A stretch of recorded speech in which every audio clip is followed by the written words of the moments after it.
Hi everyone, I'm Lila and I want to share how I almost became a victim of a scam. Yes, I was going to be scammed by my own husband and mother-in-law. Thankfully, I was able to see through their horrible plan and take my just revenge. I met Ethan when I was reeling from my parents' death. It was a horrible time for me and he just happened to be the first person who took pity on me. My parents passed away in a tragic car accident, leaving behind me and my twin sister Amelia. It was very sudden, so we were deeply scarred by the events that followed. My parents were the most important people in my life. Without them, my life felt empty. During this time, Ethan came into my life. We met at a charity event hosted in my parents' honor. They were very active members of an organization that helped underprivileged students with college tuition money. Ethan was one person who had benefited from the organization. During the event, he came up to me and offered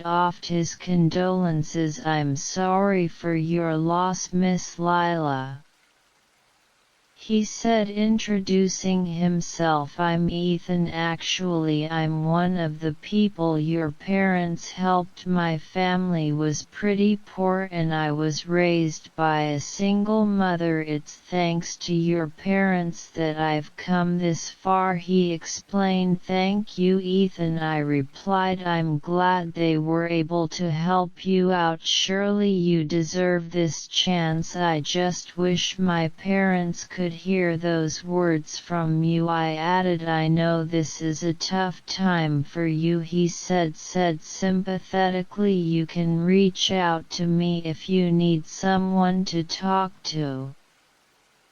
I'll be happy to help," Ethan suggested. We chatted for a while and exchanged numbers. He was a great guy and I wanted to stay connected to him. Ethan and I used to talk to each other very often. He always supported me when I was down and helped me remember my parents in a positive light. It was through his support that I was able to recover. I always thought Ethan was a great guy who genuinely cared about me. I was over the moon when he finally confessed his feelings for me. We started dating in no time. Ethan was always very respectful of my parents' memories. "You know, Lila," he would say, "your parents were amazing people. They had so much money but decided to donate a lot to charity. It was because of them that I have a good job. I will be forever grateful to them," he confessed to me. "I'm very proud of what they accomplished and missed them so much." I said to him, "Don't worry, Lila." Ethan would reassure me, "I'm sure they're happy for you now. You have me near and you can lean on me for any support," he continued. "Thank you so much, Ethan," I would say gratefully. "I'm so glad I found you through them." Ethan was one of the few people who weren't with me for my money. My ex-boyfriends used me for money and left when I refused to fund their lifestyles. Ethan wasn't like that. He worked hard and deserved every bit of success he had. Ethan even paid for all our dates because he wanted to spoil me. In return, I used to give him a lot of gifts that he liked. We were both working in big companies and earned a lot. of money. Still he insisted I move in with him in his rented apartment. Ethan and I dated for about 2 years before he asked me to marry him. I was super excited and said yes. After he proposed, he took me to meet his mother Vivian. From the first meeting I liked her a lot. She even complimented me during our conversation. "I'm so glad I finally met you," Vivian said warmly. "You know, I was waiting to see the girl who has my son charmed. I think he chose well. It was so nice of your parents to help him out. I'm surprised you're not a spoiled girl." She complimented me. "My parents taught me well, Vivian," I responded. "I appreciate what I have in life. I also know that money can go any day, so I work hard to earn my living." I added, "It's so nice that you can work for fun," Vivian remarked with a hint of condescension. "People like us always work to feed themselves. You could just relax with your huge inheritance. No one would stop you." She reassured me my parents and I never wanted that. Vivian, "Not all people with money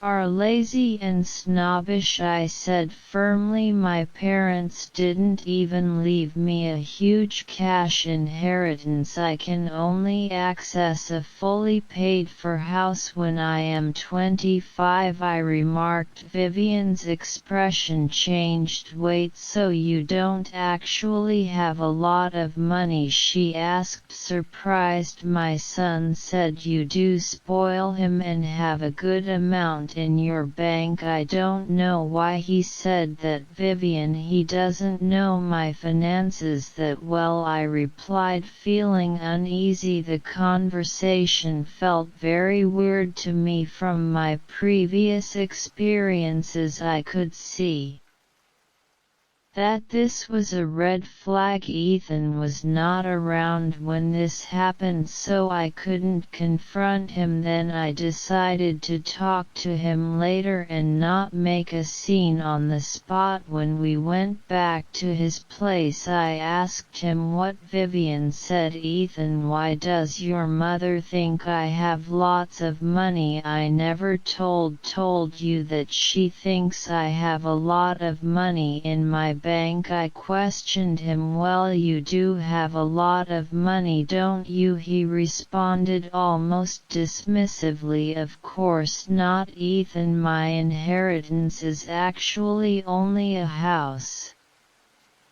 and I can't access it until I am 25. We never talked about these things, so why did you lie to your mom?" I pressed. "It was a simple assumption, Lila. Anyone would think you have lots of money. I mean, look at your parents," he said, brushing it off. "My parents gave most of their wealth to charity. Also, I didn't like the way your mom spoke to me. It was very disrespectful." I added, my frustration growing. "You are overreacting. It was just a harmless assumption," Ethan said, launching into a rant about how I was overreacting and how it was normal to assume these things. Still, it didn't sit well with me at all. However, I decided to let it go. I was, after all, very much in love with him. Besides, he had never been disrespectful towards me, so for his sake I decided to look the other way. I wish I hadn't been so naive back then. Both Ethan and I decided to have a small wedding with close friends and family. Most of his family lived out of state and couldn't fly in for the wedding. I was a little sad since I was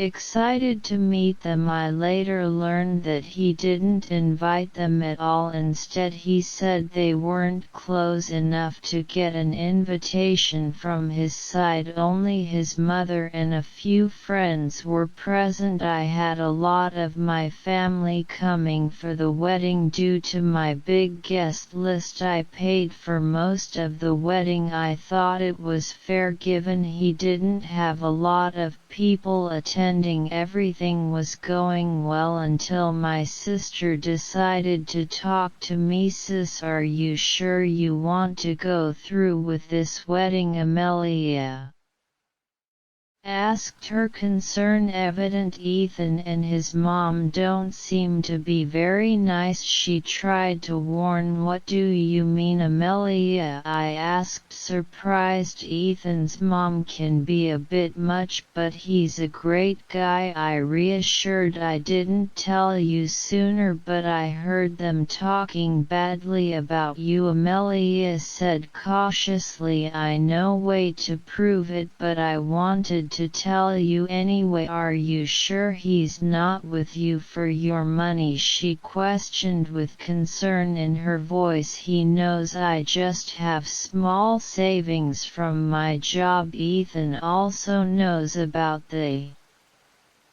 inheritance I will get. Don't worry, it was probably a misunderstanding. Ethan is better than that," I assured her. "I trust your judgment, Lila, but still I think you should be a little careful," Amelia advised. Again, Amelia's words kept bothering me. I was taken back to the time Vivian talked about my inheritance. I was pretty confused about the whole situation. However, Ethan had never shown signs of being a gold digger. I had already lived with him for 2 years and thought I knew better. If only I had candle the wedding, then I wouldn't have had to see the dark side of Ethan. Anyway, the wedding was beautiful and I felt like my dreams were coming true. I couldn't have been happier. I naively thought that my best days were about to come. Sadly, I was very wrong about that. After the wedding, we moved in with his mom. It turns out the house was in his name and his mother was living there rent-free. Ethan had a decent income, so this wasn't a big problem. The house was small, but we made it work. Still, I realized that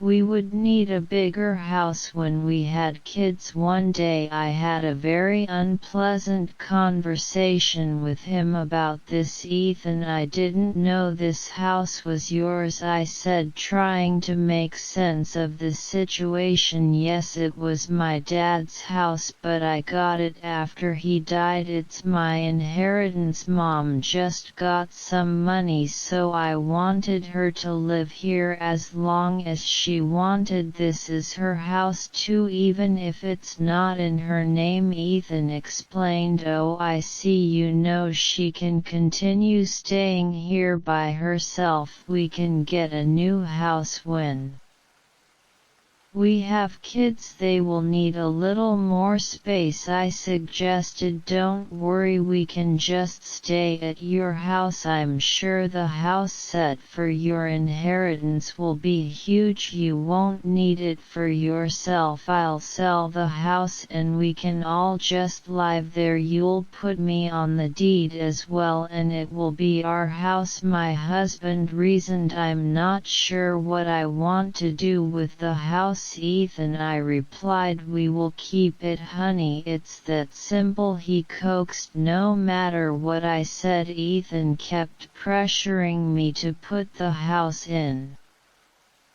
his name as well. While I didn't mind him living in my house, putting his name on the deed was a little too much. He never talked about splitting his house with me. Whenever he referred to my inheritance, Ethan said it was our house. I was getting extremely worried about Ethan's motives and decided to drop the conversation I had a year before I turned 2, so I decided to see how things would turn out. By then Ethan was the usual loving partner throughout this year. His mom Vivian, however, was far from warm. She was often jealous of me and even made snide remarks about my upbringing. It was starting to get on my nerves. However, I never insulted her back. I thought things would get better once we moved out without her. A month before I turned 25, I received shocking news from Ethan. When I got home from work, he was waiting for me in the living room. Carlo was also there. "Lila, I wanted to tell you something," he began. "What is it, Ethan?" I asked. "Added, you're scaring me. I quit my job," he replied. "The work environment was really bad. It was starting to affect my mental health. I think I will have a break for now." I handed in my notice a month back. "Today was my last working day," he explained in a grim voice. When did you decide that you should have told me about this before making a decision?" I uttered indignantly. Vivian interjected. "Why are you attacking my son? He said he was having a rough time. You have to be supportive of him. It's your job to take care of his expenses. Now you have enough money to do it anyway," she objected. "That's not the point, Vivian," I continued. "He never told me about his problems. It's rude to make unilateral decisions in a marriage," I concluded. "Well, he discussed it with me and I approved." Vivian snapped. "I am his mother. My word is enough for this household. This is not your father's property. Only I make the final decisions here. Now stop being selfish and apologize for your rudeness," she demanded. I couldn't believe what I was hearing. Ethan also looked very upset and told me he didn't like my reaction. "I thought you cared more about me, Lila," he said, looking. I felt bad and apologized to him. I also assured him that I would support him as long as he needed. He was back to his usual self, but my doubts were slowly creeping in. I could see red flags all around me. It all came to a head a few days later. A few days before I turned 25, I decided to surprise Ethan with a dinner date. I'd gotten a promotion at work and wanted to celebrate it with him. When I walked through the door, I heard Ethan and his mother discussing something. They hadn't heard me enter the house, so they continued their conversation without noticing me. "Lila is so stupid," Ethan said, laughing. "She can't even think properly. I mean, why the hell would I marry someone so ugly like her? She thinks I love her or something," he added. Vivian replied, "I must tell you, I almost scolded you when she said she doesn't have much money. I thought you were being dumb and landed a broke girl," she scolded. "Nat," Ethan said, "I knew it. Girl like her would have money if her inheritance wasn't to the house. I would have divorced her sooner, he continued. Don't worry, the time is near, Vivian assured him. Her birthday is just a few days away. We'll get our brand new house soon. I can't wait to dump this rotten place. Rest assured, Mom, Ethan said, once she has the house I'll put my name on it, then I can divorce her and get half the house. We can sell the share and get a new place. That stupid girl deserves to lose the house, he persuaded.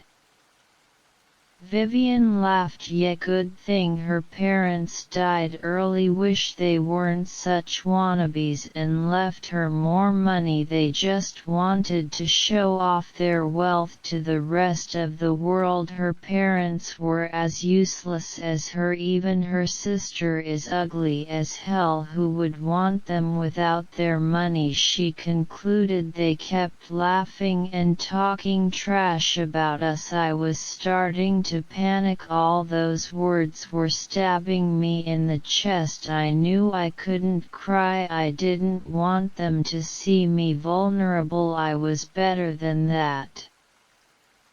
So as quietly as possible I exited the house and left. I went straight to my sister Amelia's place. I broke down on her couch and said, "You were right, Amelia. Ethan is after my money. I can't believe the things I heard him say. He wants half of my house, Amelia. He will divorce me after that." I explained to her. "No way, Amelia exclaimed. "I won't let that happen. He will have none of your money. God, Lila, he even left his job so he can get alimony from you. He is such a cruel man. Even his mom supported his evil plans." My sister was outraged. "I can't believe I was so naive," I uttered, "but it's time I show them who they messed with. I have the perfect plan in mind. I will need your help," I continued. "Tell me," Amelia exclaimed with undisguised interest. "I would do anything for my sister," she added. So I told her my perfect plan, but to execute it I needed time. I went home and resumed my normal routine, never letting them know I had heard their conversation. Ethan was also being extra nice to me and even arranged a big